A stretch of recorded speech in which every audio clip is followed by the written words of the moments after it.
जय हिंद साथियों। और साथियों, आप लोगों को पिछले वीडियो में ये टॉपिक बताया गया था कि क्या पढ़ना है, और उसी संबंधित ये सारे क्वेश्चन अनुच्छेद को हमारे पीछे पॉलिटी के क्वेश्चन दिखाई देंगे। क्वेश्चन तो मात्र यहाँ पर 10 ही सेट किया गया, लेकिन जब इसका डिस्कशन होगा ना, तो जितना अनुच्छेद है सारा का वर्णन इस वीडियो में हो जाएगा। जिससे जब सारे ऑप्शन का सर एक एक का डिस्कशन करेंगे हम लोग, जब ऑप्शन का, तो सारी चीजें क्लियर हो जाएगी। यानी अनुच्छेद से जिस भी एग्जाम में जो भी क्वेश्चन आते हैं, इस वीडियो को देखने के बाद एक भी क्वेश्चन मैं दावे के साथ बोल रहा हूँ कि आपका छूटने वाला नहीं है। कोई भी एग्जाम में आप बैठते हैं, अनुच्छेद पॉलिटी से जो क्वेश्चन आता है, ये 10 क्वेश्चन देखने के बाद, इसका पूरा डिस्कशन देखने के बाद कहीं से भी कोई क्वेश्चन आपका छूटने वाला नहीं है। तो चलिए आज का क्वेश्चन देखते हैं। एक बार पुनः पूरी टीम गुरुजी की ओर से आप सारे भाई बहनों को आपके उज्जवल भविष्य के लिए हमारी टीम गुरुजी और साथ में हमारे प्रिंस सर यहाँ पर है, इनकी ओर से ढेरों सारी शुभकामनाएं, बधाई है। सर का पढ़ाने का अंदाज बहुत ही अलग है, और आप देखते हैं कि इतना गजब डिस्कशन देते हैं, तो इनके लिए तो एक लाइक और साथ साथ कमेंट बनता है। यही तो आप लोगों का प्यार इनके अंदर एक पॉजिटिव एनर्जी का संचार करेगी, और ये भी और मेहनत करेंगे इसके लिए, तो सिर्फ और सिर्फ आप लोगों के लिए। तो आइए देखते हैं आज का पहला क्वेश्चन। आज का पहला क्वेश्चन देखिए, इसमें सिर्फ 10 क्वेश्चन है आर्टिकल का, लेकिन ऑप्शन ऐसा सेट किया हुआ गया है जिसमें लगभग आपको सारे महत्वपूर्ण अनुच्छेद इसमें समाहित किया गया है। ठीक है, पहला क्वेश्चन आते हैं। आप लोग पेन और पेपर लेकर बैठिएगा, क्योंकि बहुत सारे अनुच्छेद को मैं बोल दूंगा, आप लोग लिख लीजिएगा। ठीक है, मौलिक अधिकार किस अनुच्छेद में निहित है? आप लोगों को, सभी लोग को पता होगा, जो भी हल्का फुल्का पढ़ते हैं, मौलिक अधिकार किस अनुच्छेद में निहित है? किस अनुच्छेद में निहित है? 12 से 35 में। तो पहला क्वेश्चन बनता है कि मौलिक अधिकार कहां से लिया गया? मौलिक अधिकार कहां से लिया गया? यह लिया गया है अमेरिका के संविधान से। अमेरिका के संविधान से लिया गया है। और किस अनुच्छेद में है? 12 से 35 में। कितने अधिकार थे? पहले 7 अधिकार थे, 7 मौलिक अधिकार थे, लेकिन इसमें से 44वें संविधान संशोधन में, 44वां संविधान संशोधन में संपत्ति के अधिकार को हटा दिया गया और उसको क्या बना दिया गया? कानूनी अधिकार। और कौन से आर्टिकल में जोड़ा गया? 300A। ठीक है, वर्तमान में कितने मौलिक अधिकार है? 6। ठीक है, आगे बढ़ते हैं। नेक्स्ट ऑप्शन, अनुच्छेद 5 से 11। इसमें क्या है? इसमें नागरिकता से संबंधित जानकारी है। क्या है? नागरिकता। नागरिकता। ठीक है, अगला ऑप्शन, अनुच्छेद 36 से 51। 36 से 51 में क्या है? राज्य के नीति निर्देशक तत्व। राज्य के नीति निर्देशक तत्व। नीति निर्देशक तत्व यह कहां से लिया गया है? आयरलैंड के संविधान से। कहां से लिया गया है? आयरलैंड के संविधान से। अब पूछिएगा कि एक होता क्या है? राज्य के नीति निर्देशक तत्व क्या होता है? राज्य के नीति निर्देशक तत्व सरकार को अपनी जनता के प्रति उसका कल्याण के लिए निर्देश देता है। किसको देता है? राज्य को। संविधान में लिखा गया है कि जो भी सरकार बनेगी वो अपने जनता के कल्याण के लिए कार्य करेगी, जिसका उल्लेख किसमें है? राज्य के निर्देशक तत्व में। अगला ऑप्शन, अनुच्छेद 51A। इसमें क्या है? इसमें क्या है? मौलिक कर्तव्य। क्या है? मौलिक कर्तव्य। अब इसका वर्णन ये कहां से लिया गया है? तो सोवियत संघ या वर्तमान रूस। सोवियत संघ या रसिया। कब जोड़ा गया? देखिए, संविधान के किसी भी आर्टिकल में साइड में ए भी जोड़ा रहेगा, तो आप समझ जाइएगा कि वो मूल संविधान में नहीं था, बाद में इसको जोड़ा गया है। बाद में कब जोड़ा गया? 42वां संविधान संशोधन।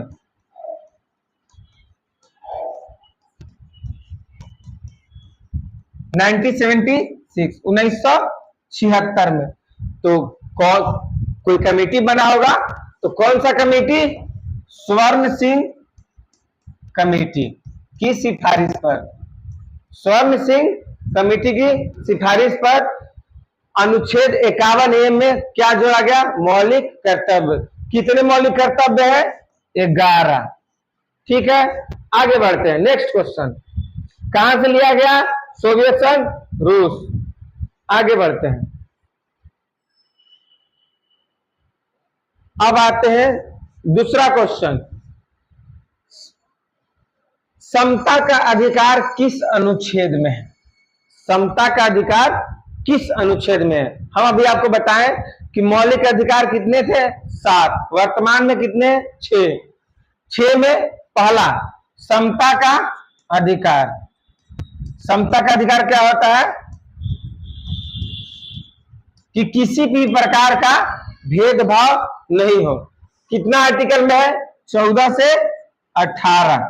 ठीक है, 14 से 18।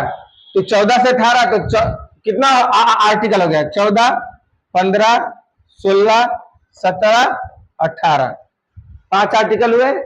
पांचों के बारे में बताते हैं। इसमें क्या है? समता का अधिकार यानी समानता, कि हम सब एक बराबर हैं।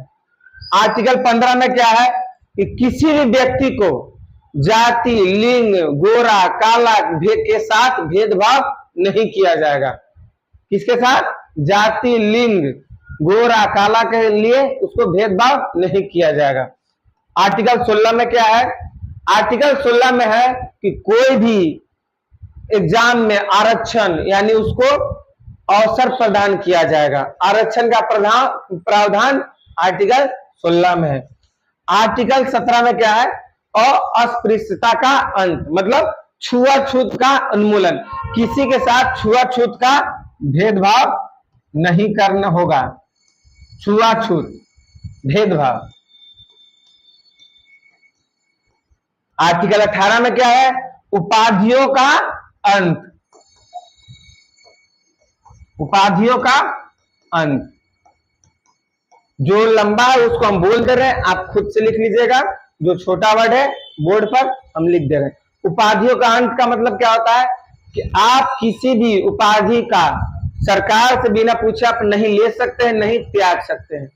हो गया समता का अधिकार। आगे बढ़ते हैं। अनुच्छेद 19 से 22 में क्या है? अगला ऑप्शन 19 से 22 में है स्वतंत्रता का अधिकार। स्वतंत्रता का अधिकार। ठीक है, स्वतंत्रता का अधिकार। अनुच्छेद 23-24 में क्या है? अनुच्छेद 23-24 में किसी भी कारखाना में छोटे बच्चों का से मजदूरी आप नहीं करा सकते हैं, मानव व्यापार नहीं कर सकते हैं। ठीक है, अगला ऑप्शन 25 से 28, इसमें क्या है? कि आप अपने धर्म का प्रचार कर सकते हैं, प्रसार कर सकते हैं। आप आपके धार्मिक स्वतंत्रता, इसमें क्या है? धार्मिक स्वतंत्रता। एक एडिशनल आपको आर्टिकल बता रहे हैं, आर्टिकल 29 एवं 30। ठीक है, इसमें क्या है?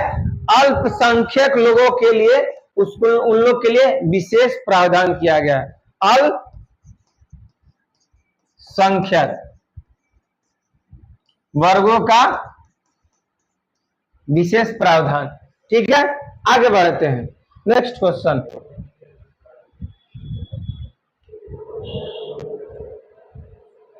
अगला क्वेश्चन, तीसरा नंबर क्वेश्चन, लोकसभा किस अनुच्छेद में निहित है? मतलब लोकसभा का किस अनुच्छेद में उल्लेख किया गया है?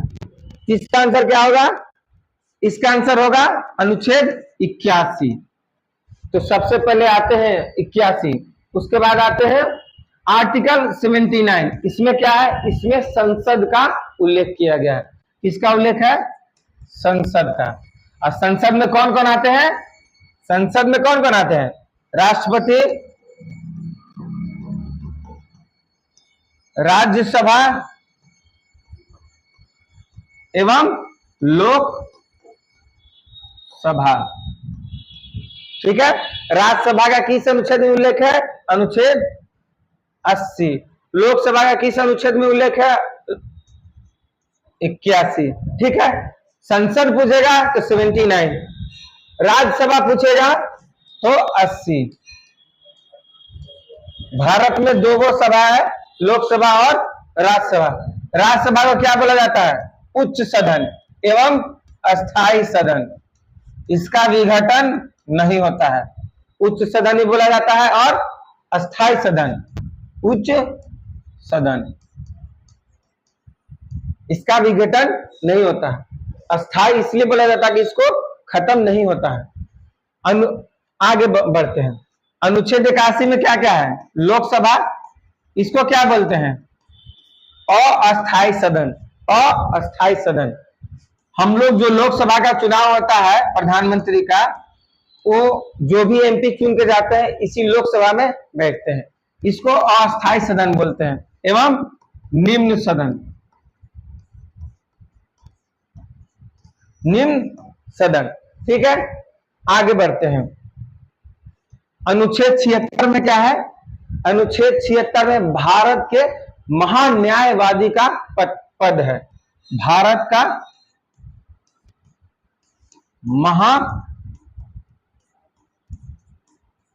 महान्यायवादी, महान्यायवादी ये क्या होता है? इसको इंग्लिश बोलते हैं अटॉर्नी जनरल। अटॉर्नी जनरल, इसका कार्य क्या होता है? यह भारत सरकार का सर्वोच्च कानूनी सलाहकार होता है। जैसे कि कोई भी कानून के बारे में भारत सरकार को सलाह लेना है तो इसी से सलाह लिया जाता है। अगर कोई भी केस करता है तो भारत सरकार की तरफ से ये भारत किसी भी कोर्ट में जाकर उसका पक्ष रखता है। किसका? सरकार का। सरकार का समझिए कि क्या होता है? वकील होता है। ठीक है, किसी भी कानून के बारे में जानकारी लेना होगा तो महान्यायवादी या अटॉर्नी जनरल से लिया जाता है। समझ गए? आगे बढ़ते हैं। चारों अनुच्छेद समझ में आ गया। लोकसभा किस अनुच्छेद में निहित है? आर्टिकल 81। आगे बढ़ते हैं।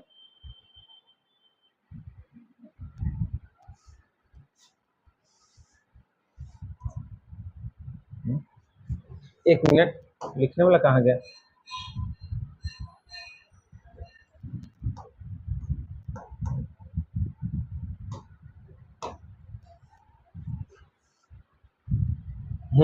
अगला क्वेश्चन, ग्राम पंचायत की स्थापना किस अनुच्छेद में उल्लेख किया है?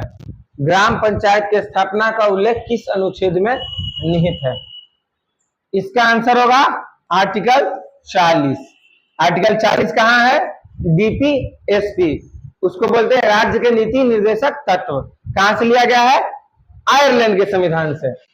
इस आर्टिकल 40 कहां है? डीपीएसपी। डीपीएसपी इंग्लिश में बोलते हैं डीपीएसपी, शॉर्टकट में। कहां से कहां है? 36 से 51, आर्टिकल 51। अब आते हैं 39A में क्या है? देखिए 39A आ गया, इसका मतलब ये मूल संविधान में नहीं था, इसको जोड़ा गया है। ठीक है, इसमें 6 वर्ष से 14 वर्ष के बच्चों को निःशुल्क शिक्षा देने के लिए का प्रावधान किया गया है। निःशुल्क शिक्षा देने का प्रावधान किया गया है कि 6 वर्ष से 14 वर्ष के बच्चों को सरकार फ्री में शिक्षा का व्यवस्था करेगी। आर्टिकल 32 क्या है? आप लोग को बताए थे, मौलिक अधिकार का संवैधानिक मौलिक अधिकार में है। यह है संवैधानिक उपचार। इसको क्या बोले थे भीमराव अंबेडकर? संविधान की आत्मा।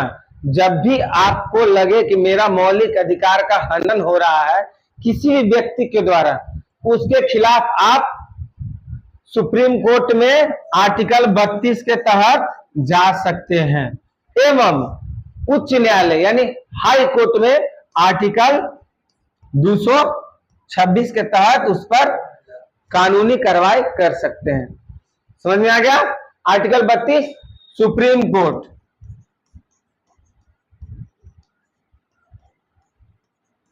और इसमें आर्टिकल 226 में हाई कोर्ट।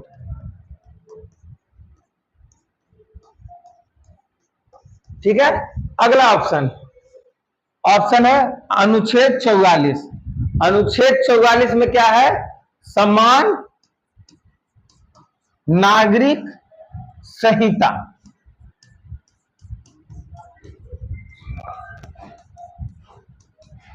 समान सिविल कोड, मतलब सभी आदमियों के लिए समान कानून होगा। ठीक है, देश के सभी आदमियों के लिए समान कानून होगा। आते हैं अगला क्वेश्चन। सारे ऑप्शन ऐसे सेट किए गए हैं जो एक क्वेश्चन है। ठीक है, इसलिए आपको लग रहा होगा सिर्फ 10 क्वेश्चन है। 10 क्वेश्चन नहीं है, ये कम से कम तो 50 क्वेश्चन है। ठीक है, ऑप्शन ऐसे सेट किए गए हैं। अगला क्वेश्चन, भारत के राष्ट्रपति के पद का उल्लेख किस अनुच्छेद में है? भारत के राष्ट्रपति का अनुच्छेद किसमें उल्लेख है? अनुच्छेद 52 में। अनुच्छेद 52 में। अब अगला ऑप्शन पर आइए। अनुच्छेद 61 में क्या है? राष्ट्रपति का महाभियोग। राष्ट्रपति का महाभियोग।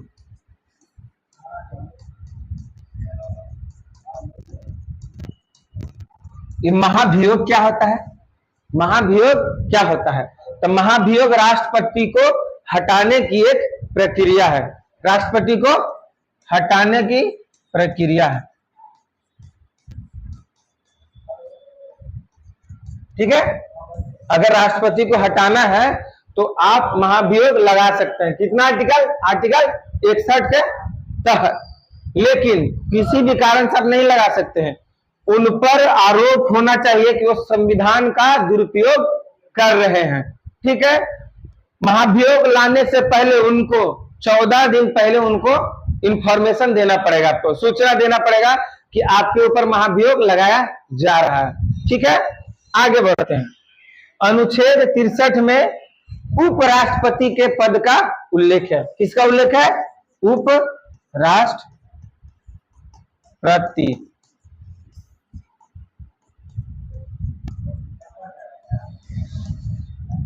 ठीक है, उपराष्ट्रपति पद का उल्लेख है। आर्टिकल 72। आर्टिकल 72 में क्या है कि राष्ट्रपति के क्षमादान की शक्तियां, राष्ट्रपति की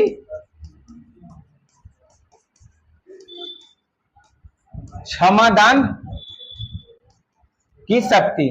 जैसे कि कोई भी किसी को सजा हो गया, अगर राष्ट्रपति चाहे तो उसकी सजा माफ कर सकता है या उसे समाप्त कर सकता है। कौन सा अनुच्छेद में है? अनुच्छेद 72। ठीक है, किसी को फांसी की सजा हुआ है, ठीक है, किसी को फांसी की सजा हुआ है तो उसको कौन माफ कर सकता है? राष्ट्रपति। कौन सा अनुच्छेद के तहत? 72 के तहत। अब आते हैं नेक्स्ट क्वेश्चन। आप लोग लिखते रहिएगा पेन पेपर लेकर। सारे क्वेश्चन महत्वपूर्ण है। सारी महत्वपूर्ण आर्टिकल को एक ही वीडियो में समेटने का प्रयास किया गया है। ठीक है, संसद के संयुक्त अधिवेशन का उल्लेख किस अनुच्छेद में है? संयुक्त अधिवेशन, ज्वाइंट सिटिंग। पहले होता क्या है, जब भी कोई भी कानून बनता है संसद में, ठीक है, तो पहले जाता है या फिर लोकसभा में जाएगा, लोकसभा में एवं राज्यसभा में, तो दोनों जगह पास होना रहता है। ठीक है, कोई भी विधेयक बना, विधेयक मतलब विधेयक बना, जाएगा लोकसभा में, फिर जाएगा राज्यसभा में। अगर दोनों में मतभेद हो गया कि हम नहीं पास करेंगे, हम नहीं पास करेंगे, ठीक है, तो उस सिचुएशन में राष्ट्रपति दोनों की संयुक्त अधिवेशन बुलाता है। क्या करता है? संयुक्त अधिवेशन, कि दोनों एक साथ बैठो, बात करना है। वो कहेगा हम नहीं पास करेंगे, वो कहेगा हम नहीं पास करेंगे, संयुक्त अधिवेशन बुलाएगा, जिसकी अध्यक्षता, सबसे कंफ्यूजिंग पॉइंट इसमें यह है कि राष्ट्रपति बुलाता तो है संयुक्त अधिवेशन, लेकिन उसकी अध्यक्षता नहीं करता। अध्यक्ष कौन बनता है? लोकसभा का अध्यक्ष। लोकसभा का अध्यक्ष अध्यक्षता करता है। संयुक्त अधिवेशन समझ गए। कोई भी नियम कानून बनाना होगा तो पहले पास किया जाता है पार्लियामेंट में, लोकसभा में गया, राज्यसभा बोला हम नहीं पास करेंगे, पहले राज्यसभा कोई कानून बनाए, लोकसभा बोला हम नहीं पास करेंगे, तो उस सिचुएशन में संयुक्त अधिवेशन बुलाया जाता है। ठीक है, तो उसके बुलाता कौन है? राष्ट्रपति। और उसकी अध्यक्षता कौन करता है? लोकसभा का अध्यक्ष। कौन सा आर्टिकल में है? आर्टिकल 108। ठीक है, आर्टिकल 108। कितने क्वेश्चन बन गए? संयुक्त अधिवेशन क्या होता है? संयुक्त अधिवेशन के आर्टिकल कितना है? 108। संयुक्त अधिवेशन बुलाता कौन है? राष्ट्रपति। और उसका अध्यक्षता कौन करता है? लोकसभा का अध्यक्ष। 5 क्वेश्चन बन गए। अब आगे वाला ऑप्शन पे आते हैं। अनुच्छेद 112, इसमें क्या है? इसमें बजट का उल्लेख है, लेकिन ध्यान रहे बजट शब्द नहीं लिखा हुआ संविधान में। उसमें क्या लिखा हुआ है? वार्षिक वित्तीय विवरण। आप लोग बजट शब्द सुनते होंगे कि आज संसद में बजट पेश हुआ। बजट शब्द संविधान में उल्लेख नहीं है, उसको बोला जाता है वार्षिक वित्तीय विवरण। मतलब वार्षिक मतलब साल का, वित्तीय मतलब पैसा का विवरण। ठीक है, आगे बढ़ते हैं। अनुच्छेद 123। अनुच्छेद 123 क्या होता है? इसमें राष्ट्रपति की अध्यादेश की शक्ति है। अध्यादेश मतलब जब मान लीजिए सरकार नहीं है, लोकसभा में सरकार नहीं है, संसद में सरकार है ही नहीं, अब कोई काम आ गया तो उसका नियम कानून कौन बनाएगा? है? नियम कानून कौन बनाएगा? चेंज कर ले। नियम कानून कौन बनाएगा? इसमें राष्ट्रपति की अध्यादेश, राष्ट्रपति का अध्यादेश का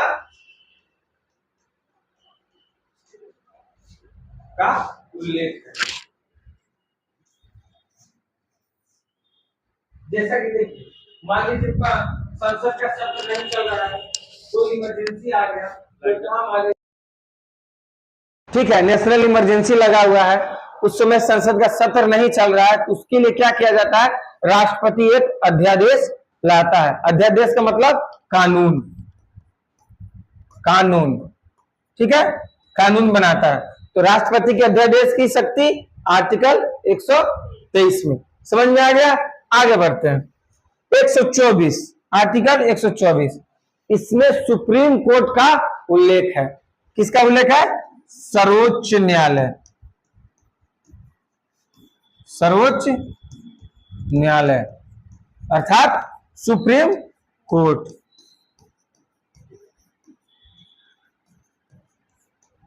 चारों ऑप्शन का फुल एक्सप्लेन कर रहे हैं। ठीक है, आगे बढ़ते हैं।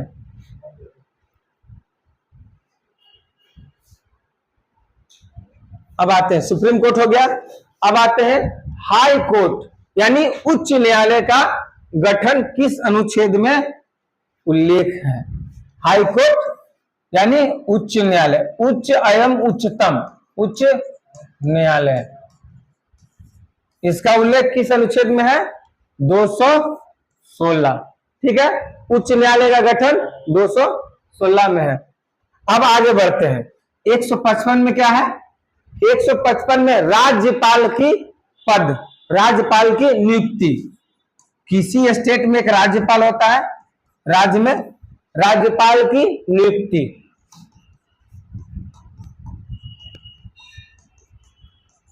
ठीक है, राज्यपाल को नियुक्त कौन करता है? राष्ट्रपति। कौन करता है? राष्ट्रपति। उसका कार्यकाल फिक्स होता है? नहीं, राज्यपाल का कार्यकाल फिक्स नहीं होता है, वो राष्ट्रपति के मन के ऊपर, उसको बोलते हैं प्रसाद पर्यंत। क्या बोलते हैं? प्रसाद पर्यंत। राष्ट्रपति के प्रसाद पर्यंत पर ये रहते हैं राज्यपाल। राष्ट्रपति को जब मन करेगा राज्यपाल को हटा सकते हैं। ठीक है, कितना अनुच्छेद में है? 55 राज्यपाल की नियुक्ति। आगे बढ़ते हैं, अनुच्छेद 226। अभी थोड़ी देर पहले बताए थे कि जब भी आपको मौलिक अधिकार का हनन हो तो आर्टिकल 32 के तहत कहां जाएंगे? Supreme court. अब आर्टिकल 226 में कहा जाएंगे? हाई कोर्ट यानी उच्च न्यायालय। आर्टिकल 32 के तहत कहां जाएंगे? उच्चतम न्यायालय, जो भारत में सिर्फ एक है। कहां है? दिल्ली में। उच्च न्यायालय प्रत्येक स्टेट में है, प्रत्येक राज्य में है, ठीक है। इसमें कहा जाएंगे? उच्चतम न्यायालय।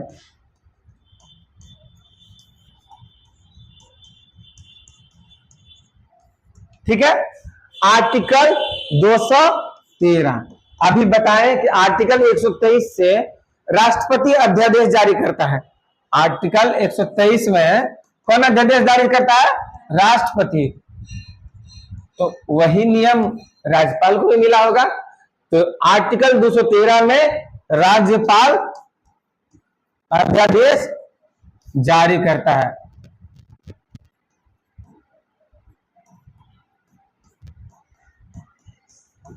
राज्यपाल अध्यादेश जारी करेगा। कौन सा आर्टिकल? 213। राष्ट्रपति बोलेगा तो 123।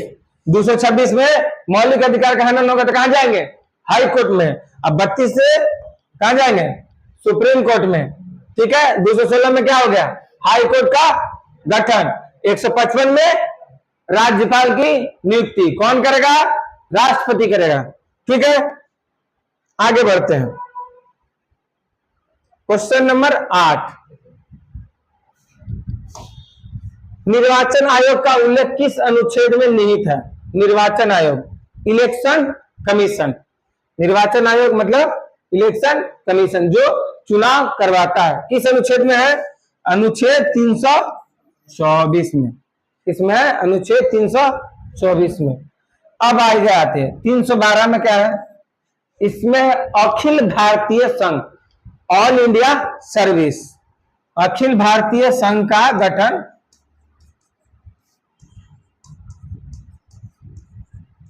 संघ का गठन। ठीक है। 315 में क्या है? इसमें संघ लोक सेवा आयोग मतलब यूपीएससी, यूपीएससी एवं प्रत्येक राज्य के अपने अपने सेवा आयोग। ठीक है। जैसे बिहार का बीपीएससी, झारखंड का जेपीएससी, ऐसा होता है ना, उन दोनों का उल्लेख इसमें है। कौन सा है? अनुच्छेद 315। इसको क्या बोलते हैं? संघ लोक सेवा आयोग, यूनियन पब्लिक सर्विस कमीशन। ठीक है। आप लोग बताए थे अनुच्छेद 300A में क्या है? संपत्ति का अधिकार। संपत्ति का, लेकिन यह मौलिक अधिकार नहीं है, इस पर आप कोर्ट नहीं जा सकते हैं। क्या है? कानूनी अधिकार। कब बनाया गया?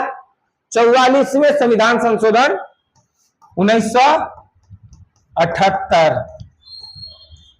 ठीक है। कब बनाया गया? 44वें संविधान संशोधन 1978 में। इसको मौलिक अधिकार से निकाल कर क्या बना दिया गया? कानूनी अधिकार। कानूनी अधिकार। समझ में आ गया? 4 ऑप्शन लिखते जाइएगा आप लोग को। सारे महत्वपूर्ण अनुच्छेद इसमें डाला गया है। ठीक है। आगे बढ़ते हैं, इसका आंसर क्या होगा? अनुच्छेद 324। अगला क्वेश्चन, राष्ट्रीय आपातकाल का उल्लेख किस अनुच्छेद में निहित है? राष्ट्रीय आपातकाल का उल्लेख किस अनुच्छेद में निहित है? आपातकाल मतलब नेशनल इमरजेंसी। नेशनल इमरजेंसी का उल्लेख किस अनुच्छेद में है? अनुच्छेद 352। ठीक है। इमरजेंसी 352 में। नेशनल इमरजेंसी कब लगाया जाता है? कब लगाया जाता है? जैसे कोई देश हमारे देश पर आक्रमण कर दे, सशस्त्र विद्रोह, आंतरिक विद्रोह, ऐसे शब्दों का प्रयोग किया गया है। ठीक है। 352। अब आते हैं 356 में। क्या है?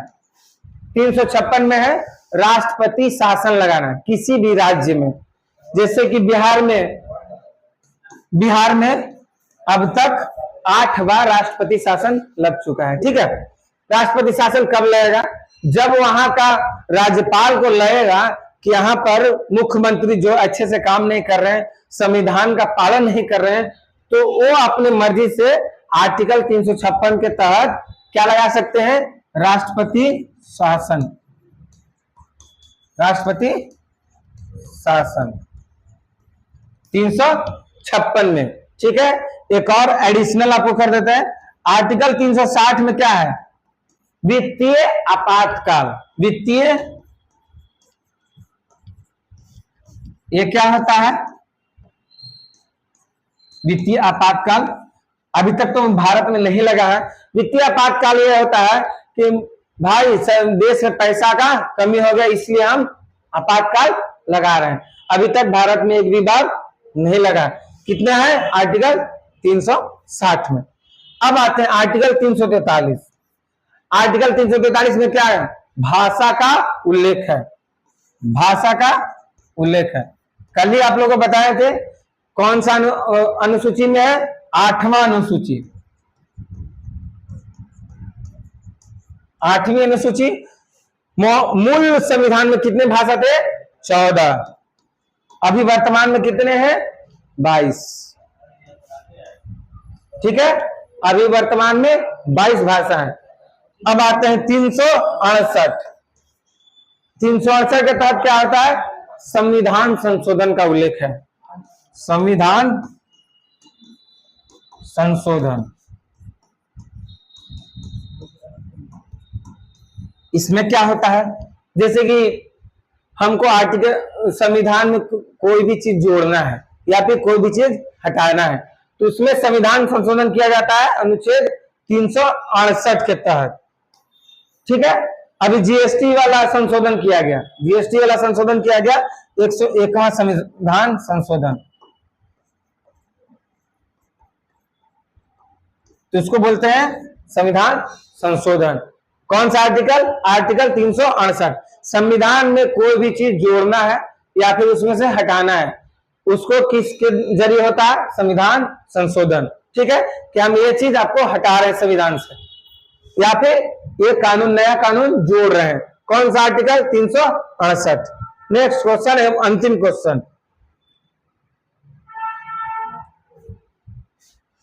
भारत के नियंत्रक एवं एक मिनट, थोड़ा सा ज्यादा ऊपर चल गया है। ठीक, भारत के नियंत्रक एवं महालेखा परीक्षक का उल्लेख किस अनुच्छेद में किया गया है? इसको क्या बोलते हैं शॉर्ट फॉर्म में? CAG। ठीक है, इसका काम क्या होता है कि सरकार जितना भी पैसा खर्च कर रही है या कहीं से आ रहा है, उसका हिसाब रखना। अभी वर्तमान में कौन है CAG? भारत के गिरीश चंद्र मुर्मू। कौन है? गिरीश चंद्र मुर्मू। ठीक है, अभी वर्तमान में CAG कौन है भारत के? गिरीश चंद्र मुर्मू। इनका कार्य क्या होता है? भारत के जितने, भारत सरकार जितने भी पैसा खर्च कर रहा है, कहीं से आ रहा है, जा रहा है, उस सबका लेखा जोखा रखना, मतलब हिसाब रखना। इसका अनुच्छेद कौन सा अनुच्छेद में उल्लेख है? अनुच्छेद 148 में। अनुच्छेद 148 में। ठीक है, आगे बढ़ते हैं। अनुच्छेद 169। अनुच्छेद 169 का क्या उल्लेख है? अनुच्छेद में इसमें क्या उल्लेख है? विधान परिषद।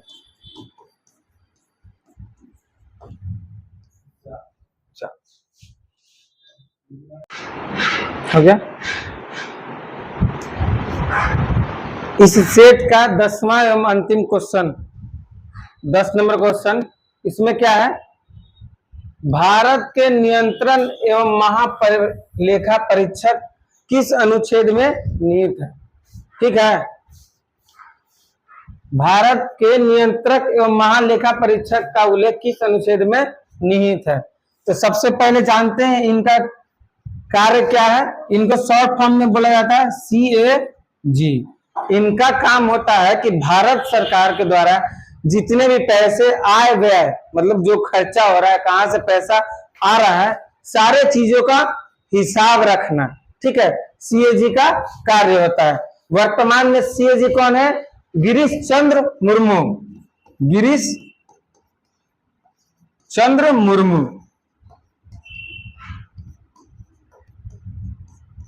ठीक है। वर्तमान में सीएजी है गिरीश चंद्र मुर्मू, भारत के नियंत्रक एवं महालेखा परीक्षक, ठीक है। इनका उल्लेख किस अनुच्छेद में है? अनुच्छेद 148। कार्य क्या करते हैं?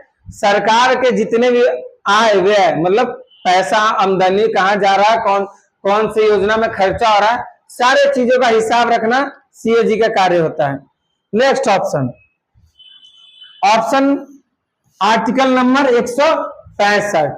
आर्टिकल नंबर 165, जिस प्रकार आर्टिकल नंबर 76 में आपको बताए थे कि भारत सरकार का कानूनी सलाहकार कौन होता है? भारत का महान्यायवादी। महान्यायवादी, ठीक है।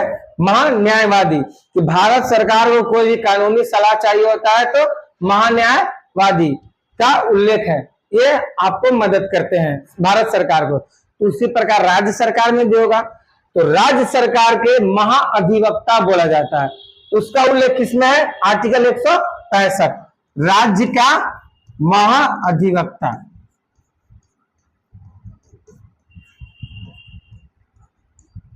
यह होता है राज्य का कानूनी सलाहकार, यह होता है भारत सरकार का कानूनी सलाहकार। दोनों में डिफरेंस समझ में आ गया? Article 76, article 165। अगला ऑप्शन अनुच्छेद 169। अनुच्छेद 169, इसमें विधान परिषद, विधान परिषद, विधान परिषद का उल्लेख है। भारत के 7 राज्यों में विधान परिषद है, ठीक है, जिसमें बोलते हैं दोहरी सदन, ठीक है, दोहरी सदन। उसका उल्लेख आर्टिकल 169 में है। आर्टिकल 143, आर्टिकल 143 में क्या है कि अगर सुप्रीम कोर्ट को किसी भी कानून पर सलाह लेना होगा, किससे? सर्वोच्च न्यायालय, सुप्रीम कोर्ट।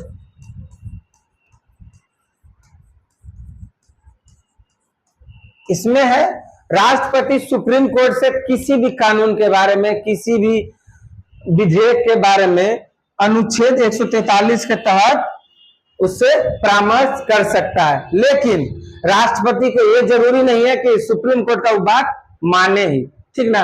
वो उसके स्व विवेक पर निर्भर करेगा कि उसका राष्ट्रपति का मन होगा तो मानेगा, नहीं मन होगा तो नहीं मानेगा, ठीक है। चारों ऑप्शन समझ में आ गया? उम्मीद करते हैं आप लोगों को ये वीडियो बहुत अच्छा लग रहा होगा और आप लोग ऐसे ही प्यार बनाते रहिएगा, लाइक कीजिएगा और सारा चीज लिखिएगा, ठीक है। सारा कुछ हर इंपॉर्टेंट आर्टिकल को इसमें आप लोगों को नियत किया गया है और एक बार जाकर 2 बार वीडियो देखिएगा, 1 से 2 बार लिखिएगा, पढ़िएगा, उसके बाद क्वेश्चन बनाइएगा। आप पूरा विश्वास है आपको सारा का सारा क्वेश्चन बनेगा। जय हिंद। हो गया सर?